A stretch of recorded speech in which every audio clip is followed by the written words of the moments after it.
All right. Hello, everyone, and thanks so much for your patience. We had a bit of technical difficulty getting started, but I think we're all here now and very excited. Welcome to the first in a series of public talks about rule of law in a time of crisis, sponsored by the Sustainable International Development, LL.M, at the University of Washington School of Law.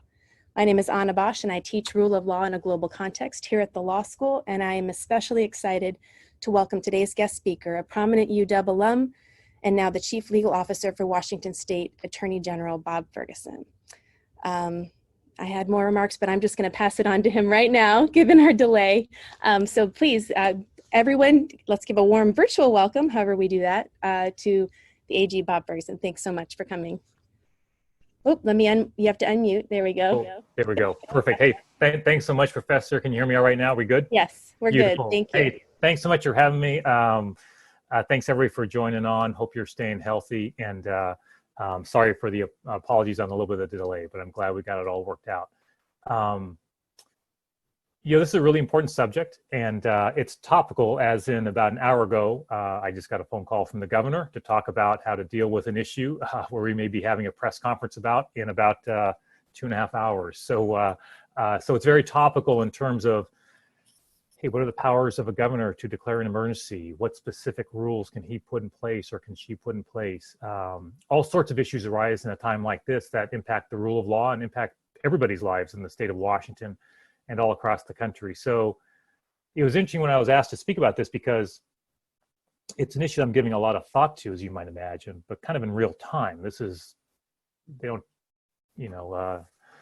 no training for it, so to speak. And so I've been kind of kicking around the back of my mind, hey, at some point when this is all over, I need to give a talk to a law school class about what it's like. So in a sense, you're the guinea pigs. I've not had time to really sort it out. I want to be real honest about that. As you can imagine, my life is pretty insanely busy right now. My wife and I have young kids. They're upstairs right now, and we're trying to teach them from home like others are. Work is busy. It's a busy time. But I did jot down some notes and to kind of give an overview of some thoughts I have and observations I have, and then really we'll leave it to your questions, to help guide it as well. Beth from my team is on as well, and she's going to be tracking your questions, because I want to give this talk in later on as well to other law schools, and so your questions will really help me get a sense of what's on your mind or what questions you have about this issue. So I'm going to try and keep this relatively short to start, but let me just begin with going a little bit back in time, which is, I became Attorney General back in 2012. Very few people in our office were really set up to work remotely. We did not have a culture of working remotely. Folks did not have laptop computers that they could just take home and plug in and be ready to go. Now, back 7 years ago, I wasn't thinking about a pandemic, but we were thinking about making our office more accessible for folks to work from home for all sorts of reasons that may come up. So thankfully, we did that over a number of years. So as things were getting serious, we were able to shut down our offices quite early, well before courts were actually closed. I think we were the first public law office to close our doors and have folks work remotely. So kind of like any crisis, just one thing I would encourage you to think about as you're a leader in whatever role you have in life is, you may not be able to anticipate every specific circumstance that may come up, but trying to think ahead, preparing your team for all sorts of eventualities can pay off. And it certainly did in this case, that we have the team working from home. And just so you know, we have more than 600 attorneys. We have more than 600 professional staff. We have 13 offices all around the state, some very large, some very small. It's a challenge, as you might imagine, just to be functioning right now and doing our day-to-day work while a pandemic is going on as well. And so it's led to all sorts of interesting things. I've had very important conference calls I've taken where I've been playing catch with my daughter. She's a big softball player. She's 12 years old. I try to get to the park with the kids every day in our little neighborhood park so they can run around, socially distant, of course, and but play catch with her and catch her fastball, but literally trying to balance out, like a lot of people, being a parent with my job, which is pretty much 24/7 these days, as you might imagine. So there's unique challenges, and for the staff as well. They're under stress like everybody is. They have uncertainty. They have kids at home. They maybe have, my executive assistant has an elderly parent who has underlying health issues, and she understandably has, concerns there as well. So I mention all that just to say that in dealing with legal issues that are novel is challenging anyway, anytime, right? Under the best of circumstances. What I would say is, when you add in all that is going on, and that your staff is experiencing those challenges, just like all Washingtonians are, it just creates another layer of challenge to sorting through those issues. I think I just would want you to keep that in mind. And I guess a couple of things, I'm going to divide kind of my thoughts briefly into two areas. One, which is the role we have as an office of giving legal advice to our state clients. So as you all know, we are, of course, the law firm for the state of Washington, which means we're the law firm for every state board, commission, and agency, of which there's a couple hundred. Some very small, you've never heard of, some large and complex that you have heard of and that are in the news. Department of Health, right? Department of Corrections. So those entities are large and complex and have particular challenges right now. In addition, of course, to being the legal advisor to the governor and the superintendent of public instruction. So at a high level, I want to say is in doing that work, our role is, of course, to give legal advice to those clients. Those clients make the legal decisions. So when I'm talking to the governor earlier today, he's asking me for my advice on some legal matters. I'm not telling him what to do. He will make the decisions. All right. My job on whether or not to issue an emergency proclamation, for example, in a particular area. I give him advice. I tell him if I think it's constitutional. I tell him what legal challenges may or may not be, but that's his decision, just like it is for the Department of Corrections, just like it is for the Department of Health. And that's just really important to emphasize. When I get your questions, of course, we'll be limited in some respects on speaking about the legal advice I provide to those clients. I can't share that, as you all know. But things are out there in public. I have some ability to chat about that, and I can certainly talk about what it's like to do this while a pandemic is going on. But that's one area. The other area, which I'll touch on briefly, is work we do directly on behalf of Washingtonians. We call this our affirmative litigation. So think areas like consumer protection, civil rights, antitrust, in certain environmental work. With this pandemic going on, there are issues I'll touch on that impact consumers. Price gouging complaints, for example, scams that are going on, people being threatened with evictions when the governor has a proclamation saying you cannot be evicted for a failure to pay rent. We've received more than 500 complaints on that topic alone in a matter of just a couple of weeks. I'll touch on that briefly. Those situations are my decisions to make. I'm sort of the lawyer for the people when it comes to consumer protection, civil rights, that type of thing. I make those decisions, not the governor, not the head of corrections. So it can be a little bit confusing, but I will sort of divide those out. So just to start, and again, I'll be relatively brief, on the advice to the governor, for example, or our statewide clients, a particular challenge right now has been a combination of being novel legal issues, or if not truly novel, we've clearly dealt with emergencies, novel in the sense of the scale that we're dealing with this pandemic, as opposed to there is a flood and a certain part of the state is impacted by that. There is a lot of challenges there, but it's relatively, in a relative sense, to scale, is smaller than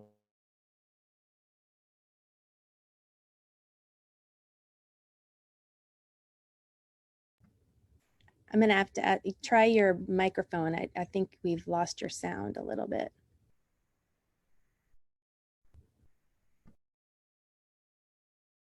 You guys still there? Sorry, did I lose you? Now we can hear you. Yeah, Sorry. you're good. Sorry about that. I know. I apologize in advance. Once in a while, this cuts out. My apologies. Hopefully, that wasn't too much. But no, we were talking about the novel legal issues from the scale of this. Yeah. Thank you. And that is so. That said, we can look to the past emergencies. What powers have been under state laws have been granted to a governor in an emergency. So while the scale may be much larger, some of the underlying legal issues, frankly, remain the same.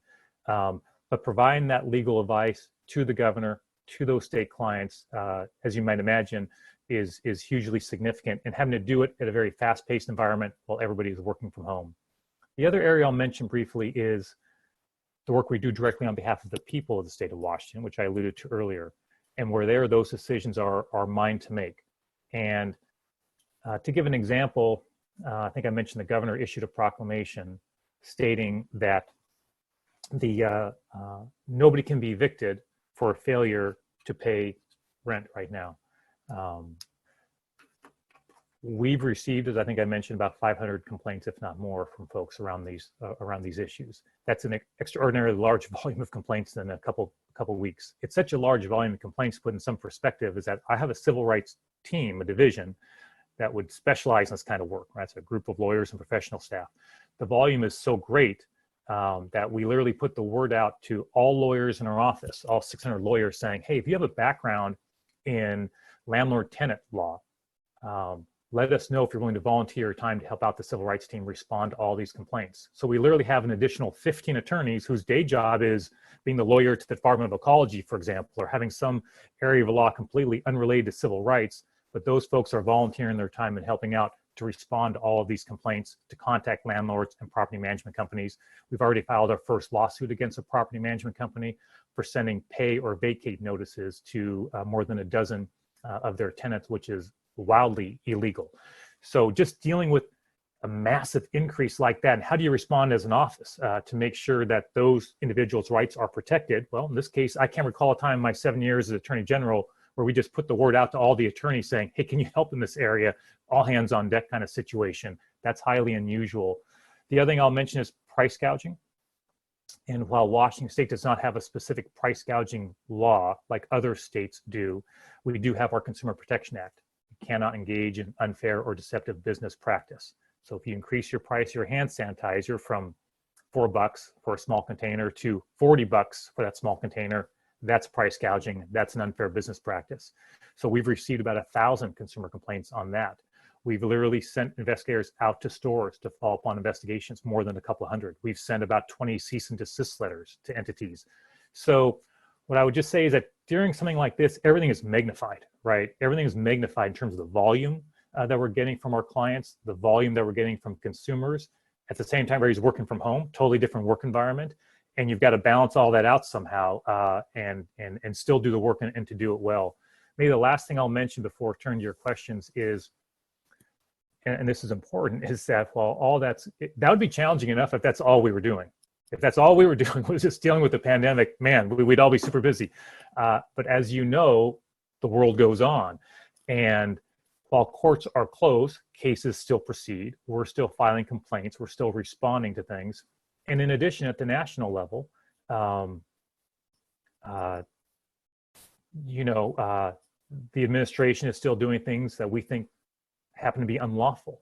And so I had a long meeting yesterday with my team that is involved with the litigation we have against the administration. We've now filed close to 60 lawsuits. Those aren't on hold because of what's going on. We have cases that are still active, cases that are ongoing, cases that we're filing, actions taken by the administration that we think are illegal that we need to respond to and respond to right away. So maybe the last thing I'll just mention is that, and happy to take questions on this, is that, there can be challenges when the federal government or the president specifically issues statements that run contrary to the president's own guidance, and certainly contrary to what states are trying to do to keep their residents safe. And that's just one more ball in the air that we're juggling that we need to deal with. I'm happy to take questions if you're curious about that, or how we respond to that, or how we don't respond to that. I'm happy to take questions about that as well. So I'm going to stop there, Professor, to keep it short and really kind of leave it to your questions. Again, apologies if I've gone in and out a little bit and been frozen, but hopefully it's not going to happen too much. Thanks so much. Thank you so much. And we do have a few questions, and I would direct all of the attendees, if you do have a question, please type it into the Q&A. I have promised my students that I will give them some priority in terms of the questions that we take, but so far it looks like we only have a few here. So I have the question from a student, Mr. Ferguson, what do you think of the lawsuit that's been filed? I don't know if you could speak to this, but that's been filed by Missouri against China regarding COVID-19. Yeah, really good question. I've not read the complaint yet. What I know is probably what you know. I read about in the newspaper. So I've not spoken to the Attorney General there about the lawsuit. There will be some challenges with that lawsuit related to sovereign immunity for a foreign country. That said, it's interesting that the Attorney General has decided to go forward with that lawsuit. So what I can say in a situation like that is I can't speak to the merits or the strengths or the weaknesses of a lawsuit like that. What I can say is that that'd be the kind of thing where we're in touch with other AGs across the country on, frankly, all the issues we're talking about right now. That'd be the type of thing where I would pick up the phone and call up my chief deputy and say, hey, interesting what Missouri did. Let's take a look at that and follow up on that. And is that something that we can do in Washington State, or does it not make sense? And what we would typically look at for something like that is, hey, how strong a case really is it? And in other words, we have finite resources in our office. The focus for me would, do we actually have a chance of some success in a case like that? So we track that sort of thing. But again, I've not read the complaint, so I wouldn't be able to speak to the strength or weakness of a case like that, other than that there are some clear challenges, as you might imagine, in filing a lawsuit against another country. That said, I can understand the place in which an attorney general comes from, right? The harm that's being done to all states. Hey, how do you find relief for the impacts in your state? But that's the kind of thing I'd be checking with my team on to see what they think about. Right, and actually I recall the last time you spoke to us, you said you followed, I think it was 3 questions that kind of determined. I don't know if you want to review those for Sure. this year's class. It'd be very helpful. Thank you. Yeah, so when deciding whether or not to file a lawsuit against the federal administration, for example, I'm often asked, well, how do you decide whether you're going to file a lawsuit against the president? And I think it's fair to say similar questions would apply to this lawsuit. But the 3 questions I asked my team are, first, does this impact Washingtonians? Does this impact Washington State? It could be the people, it could be our environment, but is Washington State harmed by the action? Number 2, I ask, do I have standing to file the lawsuit? There are all sorts of things that may be illegal that, for example, the federal government does, but I, as Attorney General, cannot bring the lawsuit. An individual might be able to, but as Attorney General, there can sometimes be different standing issues. So we're very focused on that. And then third, do we have good legal arguments? And that's the word I use. Do we have good legal arguments? It doesn't mean my team thinks this is a slam dunk win. That is rarely the case. These issues are often complicated. But hey, do we have good arguments to go in there to court and present to the court? If the answers are yes, yes, and yes, and I file litigation, for example, against the administration in that context, every time. If there's a no in there, I do not file it. And I'm disciplined about that equally. If there's a no in there, we don't file it. So I think that's been helpful in terms of, for example, our litigation against the administration. We have 29 court decisions so far in federal courts across the country. We've won 28 of those. We've lost 1. 17 of those cases are over. There's no more appeals. So our record is very, very strong. And I think that's due for a lot of reasons. Mainly my team is very good at what they do. But also we try to be extremely disciplined about the cases we bring to make sure I'm not wasting resources and we're bringing good cases. I will also add, look, if you told me we'd be 28-1 3 years ago, I would have laughed. That's impossible in the law, right? So, the administration, I think, does act in a way that is particularly challenging in terms of following the law. And I think that's a part of why we've been successful as well. Great, thank you. Let's see, here's a question from Professor, and actually ties in some of the other questions down below. So I think this one kind of gets to a lot of things people are wondering about, which is, what are the legal issues involved from your perspective with the Snohomish County Sheriff publicly refusing to enforce the governor's shelter-in-place and other restrictive orders? Similar questions are, are you going to be arresting people for violating the stay-at-home order? So good questions. I think I heard a couple in there, so I'm just jotting them down to make sure I don't forget. If I do, feel free to remind me, Professor. So first, and they're related, obviously, but maybe I'll start with the second one, which, hey, are you going to be arresting people? So the governor's proclamations, if one violates them, that can be a criminal violation, a misdemeanor. There was a press conference we had, with the governor, I guess it's been a couple weeks ago, I'm losing track of time, in which we talked about the enforcement side. I was there with other law enforcement officials, prosecutors, that type of thing, the head of our state troopers. And the message we had was, hey, nobody wants to use our criminal laws to come after folks for opening a business when they should be closed, for example. Nobody wants to do that. I've seen other states where that's happened, but nobody wants to get to that point. So what the state essentially set up is kind of a multi-step process. First, you're getting a contact, right, with a warning, hey, don't do that. Second, if you continue to, for example, operate your business when you should be closed, the regulatory part of state government can take a step. Hey, you're going to lose your business license if you keep doing this. Third, sort of last resort, would be on the criminal side or the enforcement side, certainly from my office. Now, keep in mind, the AG's office does not have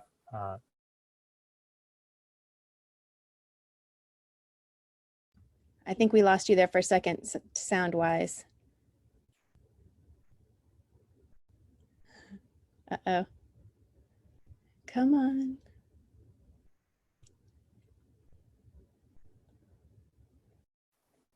Am I back on now? Yes, you're back on. Thank you. Sorry Sorry. about that. So yeah, go ahead. You've got me back on now? Yep. Okay. So I think I was mentioning that we do not have original criminal jurisdiction in the AG's office. That resides with our local prosecutors. And I can get a referral from a prosecutor or the governor, but it really resides with our local prosecutors. So we would view that really as a last resort. We haven't had to do that yet. I filed litigation on the civil side against the property management company in the case I mentioned earlier. Now, when it comes to Snohomish County, I've not had a chance to read the lengthy post from the Snohomish County prosecutor, or excuse me, the Snohomish County sheriff. I want to be very clear, that's the sheriff who issued that. So I've not read it all. I've seen the gist of it, in which the sheriff, for those who haven't followed this, is saying that he thinks what the governor is doing is unconstitutional, violates individuals' constitutional rights, and that he will not enforce it. Look, I understand that it's a challenging time for everybody. I really do. But it's not the sheriffs to decide what's constitutional and what's not. That's not how it works. That's for the courts. And as you all know, hey, when a law is adopted by the people or by the legislature, or in this case by the governor, it is presumed constitutional unless the court says it's not. Unfortunately, in my view, we are seeing more and more of this. We had with Initiative 1639, it was an initiative passed by about 60% of the people a year and a half or so ago in Washington State. It's related to common sense gun reform. 17 or 18 local law enforcement officials, like sheriffs, said they would not enforce that initiative. Keep in mind, the people approved it, 60% of them, and they said they would not enforce it. Look, as Attorney General, my job is to defend and enforce Washington state law. We've had a death penalty, for example, for a long time until our Supreme Court declared it unconstitutional as applied. I enforce that, even though I have a strong personal disagreement with the death penalty. It's not my job to substitute my views for that of the courts. So we'll see how this shakes out. I'm sure there'll be some communications with Snohomish County, but that is an added element of a challenge that goes on when there are mixed messages coming out, right? The governor issues a proclamation. No court has said it's unconstitutional. We believe it to be constitutional, I can assure you. And yet people of significant power in their local communities are saying, no, they won't enforce it. And even beyond that, saying, no, it's unconstitutional. That creates all sorts of challenges for the rule of law in a time of a pandemic. Thank you. Here I have another student question that actually pulls in some of the other attendees' questions as well. And that is, it's perhaps put a bit more dramatically, but we'd like to hear your take on it. In light of the protests this week, is martial law a possibility? And furthermore, how does the state of Washington plan to work with federal efforts if they oppose Washington's own interests? Yeah, no martial law going on. No, it's our expectation is Washingtonians, of course, will follow what the proclamation is. And by the way, with the exception of certain elected officials, Franklin County took a similar action to the Snohomish County Sheriff. I think Washingtonians are really, for the most part, abiding by the governor's proclamation. I think the second part of the question was, hey, the federal government. Who has the power to open the states, right? I think that's another one. Yeah, who has the power to open the states? So, it's the states, number one. This has been an issue, of course, because I think the president said about a week or so ago, he had a press conference where he said the president, has total authority on these issues. That's an example where when something like that happens, as you can imagine, my team is going to work right away analyzing these issues. We'd analyzed them before, but we ramped up that legal work in light of the president suggesting that he had total authority over the states. Legal experts, I think, weighed in right away saying, no, that's not correct. The president does not have that power. He's walked that back since that time. But look, the president tends to go back and forth on various issues. So I take that with a grain of salt and don't rule out him trying to take some sort of action down the road. So I guess what I would say is it can sometimes be a challenge in that you're just trying to stay focused on the job. And sometimes things are coming in, right? Whether it's the sheriff in Snohomish County or the president at a press conference or sending out a tweet, liberate Wisconsin, liberate these states, that can create a challenge for the state, for the governor, obviously. It can also create a challenge as the lawyer for the state of Washington, where you're trying to have a message out there so folks are following the rule of law. And to the earlier question, not getting in trouble with violating the law because they think, well, wait a second, my local sheriff said he's not going to enforce it. My local sheriff says it's unconstitutional. I'm going to go open my business, right? I'm going to go do that. That's that can create some real challenges anytime, but especially when we're facing a crisis like we are right now.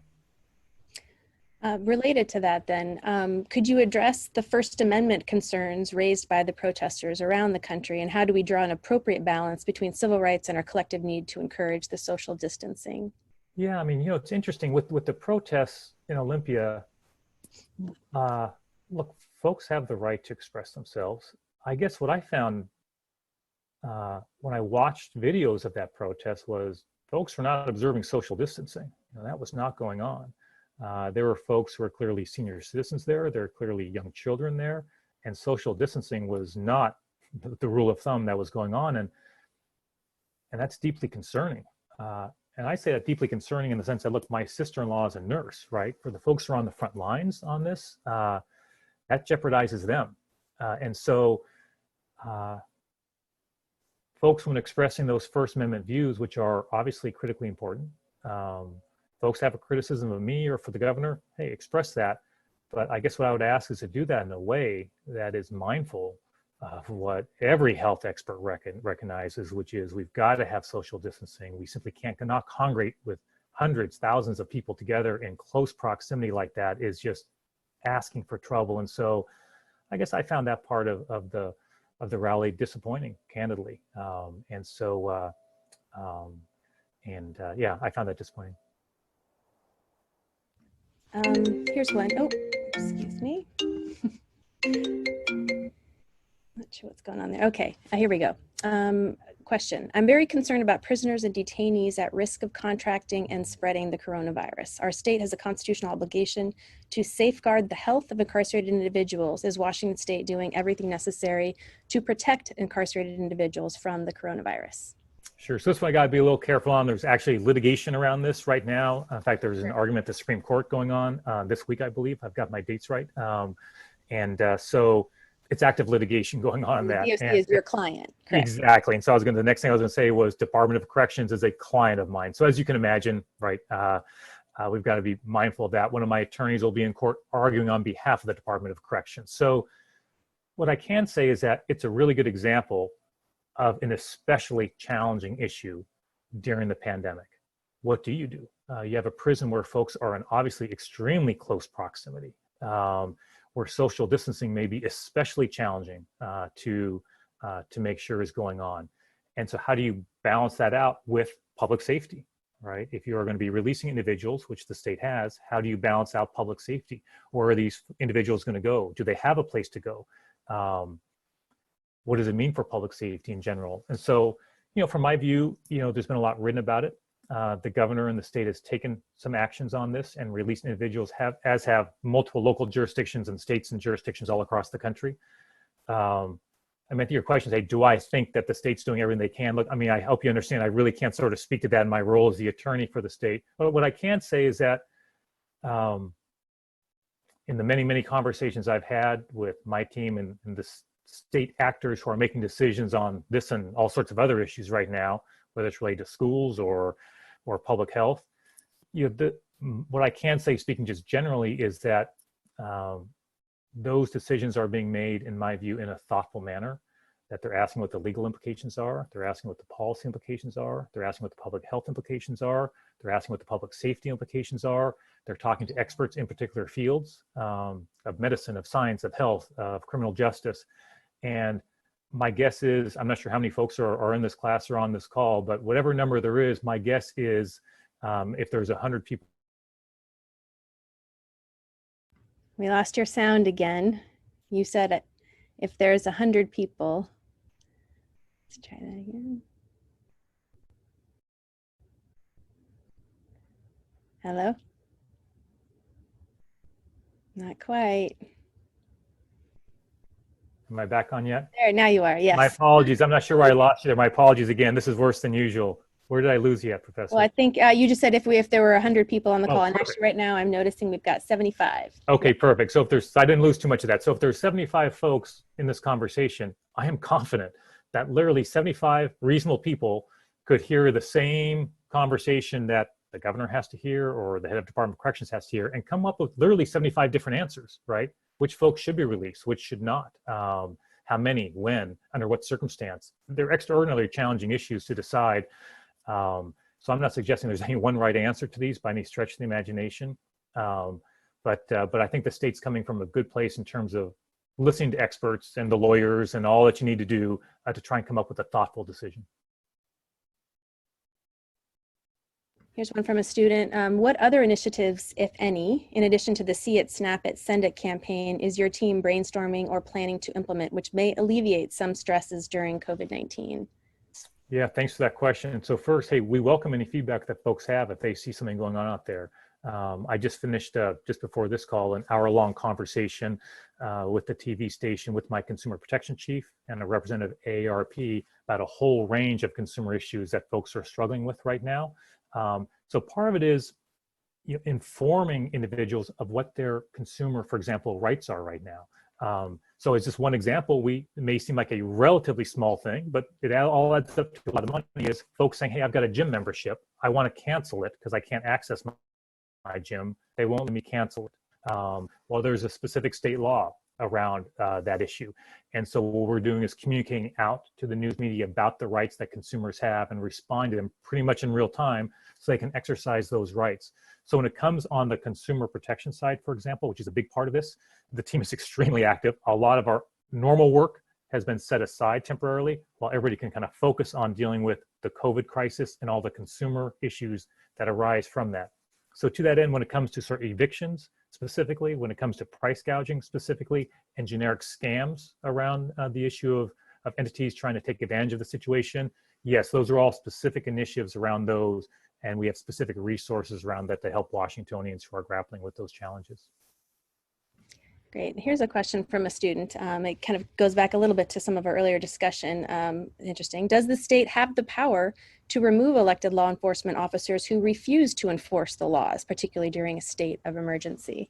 Yeah, no elected officials are going to be getting removed because of the state. No, it's, I trust the will of the voters, whether it's for me or for the governor or for your local law enforcement officials. I view my job as to communicate clearly to those individuals what the law is. So for example, in the context of Initiative 1639 that I mentioned before, where numerous sheriffs said they would not enforce Washington State's initiative passed by the voters, I sent a letter to all those individuals saying, hey, here's what the law is. Here's some potential liability you're exposing to your constituents by not following the law.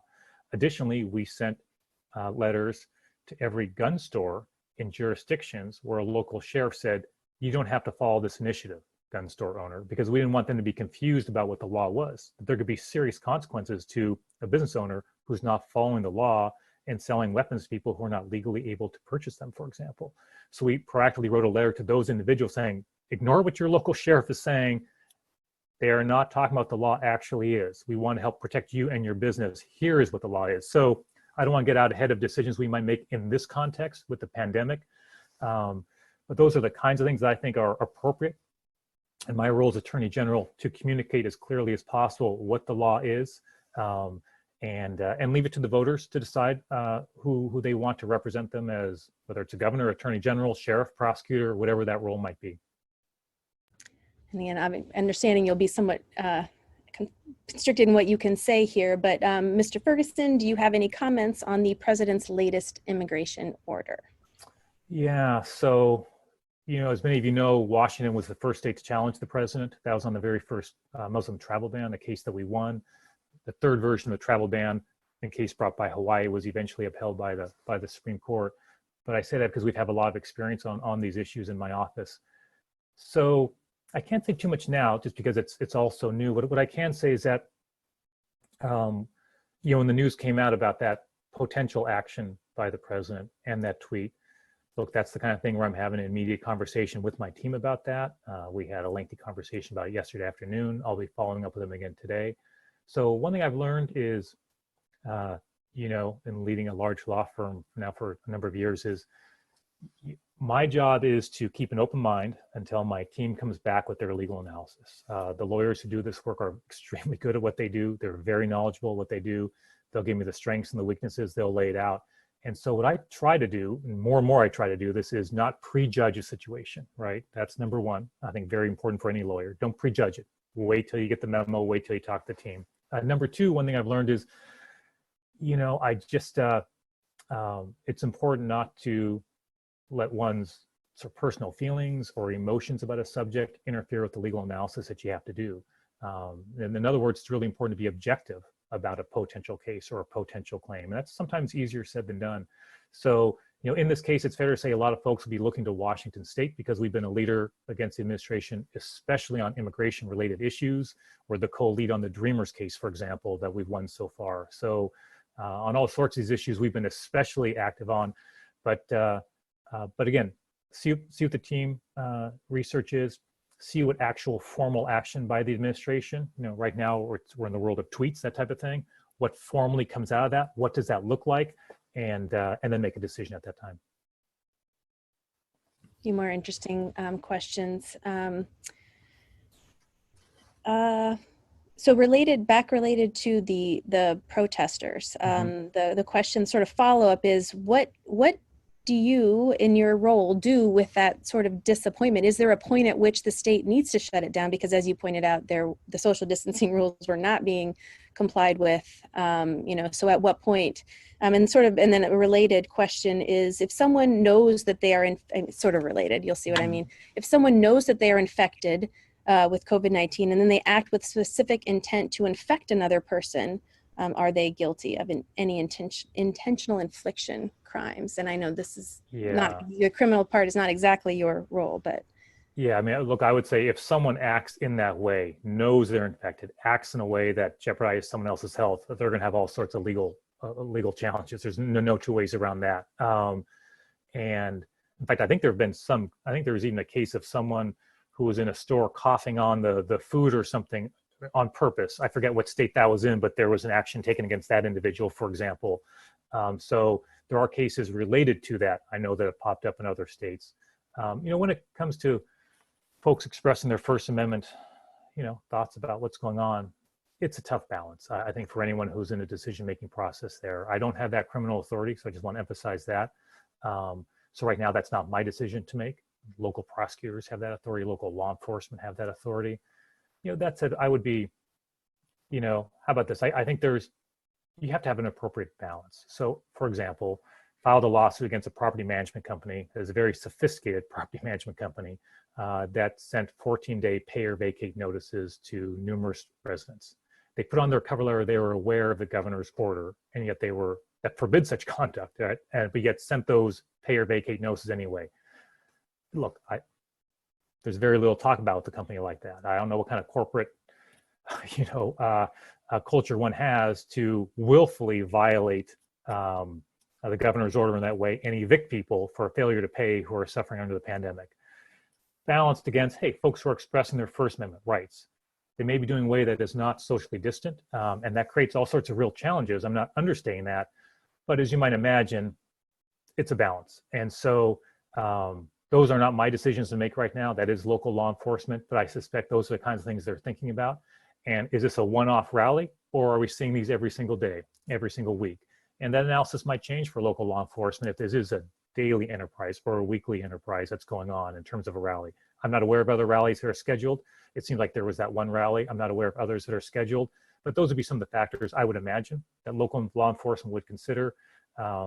But from my standpoint, I try to come from a place of really respecting folks, even those who disagree with me. My executive assistant laughs sometimes. I get lots of emails from people who are very angry at me. It doesn't matter what profanity they use. It doesn't matter what they say. I always write back, thank you so much for writing. It's obvious we disagree. I really appreciate you taking time to write to me. Like, it's just, to me, extremely important to respect that part of the process for folks. Great. And then this looks like we're almost out of time here. This kind of pulls a couple questions together. One was wanting to know if there was something novel, some new issues that have come up just as a result of this crisis. And then another question asked, is there anything that the state can do about Zoom bombing, which is a new phrase, where people infiltrate Zoom meetings and harass or display illicit material? Obviously, this is probably a new issue, and asking for your comments on those. Yeah, it is. So Zoom bombing is a new issue. New in the sense that's a very specific thing, but that type of conduct, right, whether it's a cyber crime of some sort, is not obviously new. And so we do have the ability sometimes to do that. Typically for things like that, you get the federal government involved, for example. But yes, that is the kind of thing that we can be involved in. Again, if it's on the criminal side, sorry to repeat this, but if it's on the criminal side, my office, unlike many AGs, unlike many attorneys general, we do not have that original criminal jurisdiction. I can only have that criminal authority if the local prosecutor gives me a case. So, but that is the type of thing that all law enforcement offices, that when you see new ways of scammers, people breaking the law, trying to do things, you've got to adjust to that. And those conversations are certainly going on with law enforcement agencies when it comes to Zoom bombing. And the first question, I'm sorry, I forgot what the first part of that question was, Professor. Do you mind reminding me? Sure. No, it was just whether there were new issues, not necessarily legal, but just things that that your office had never had to contemplate as a result of this crisis. And then the Zoom bombing was one that sort of seemed to be fitting in that same vein. But if there were anything new to report on that front. Similarly, another question would be like, and now in light of the crisis, how do you think federal and state relations may have changed? Maybe that's too big to pick up for these last minutes. Yeah, no, it's on the new issues.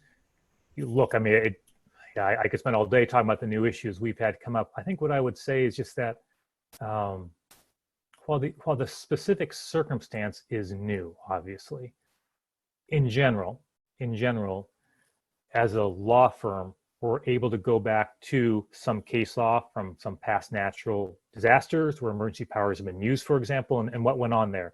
I'm not suggesting it's easy, right? I'm not suggesting we can give a black and white answer to our clients, but even in a situation like this, we have. Oh no, we lost you there. So close. Try it again. Hello? Not yet.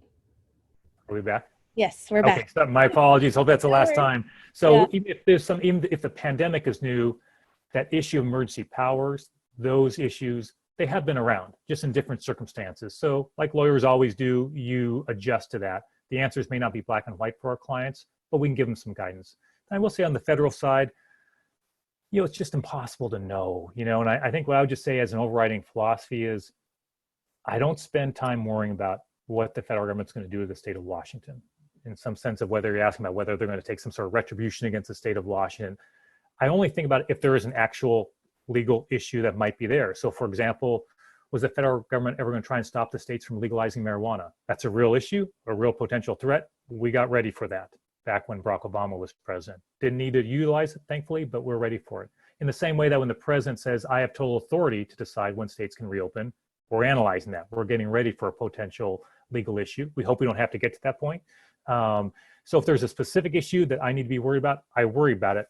Otherwise, just in general, honestly, just so busy with the work and keeping my kids educated, I just have learned in life, and I just would put it out there, is just stay focused on what you can control.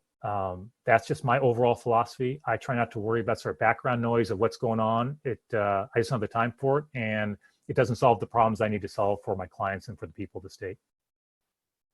Thank you so much. And there are many more interesting questions in there that we just don't have time for now, but we very much appreciate your time. And we'll look forward to finding out the results of the press conference that you have later today. It's a deal. Thanks so much, everybody. Hope you all have a great day. Thanks, Professor. Thank you so much. And class, if you want to take your 5 minutes and then we'll log on to the usual Zoom ID, that would be great. Thank you so much, everyone.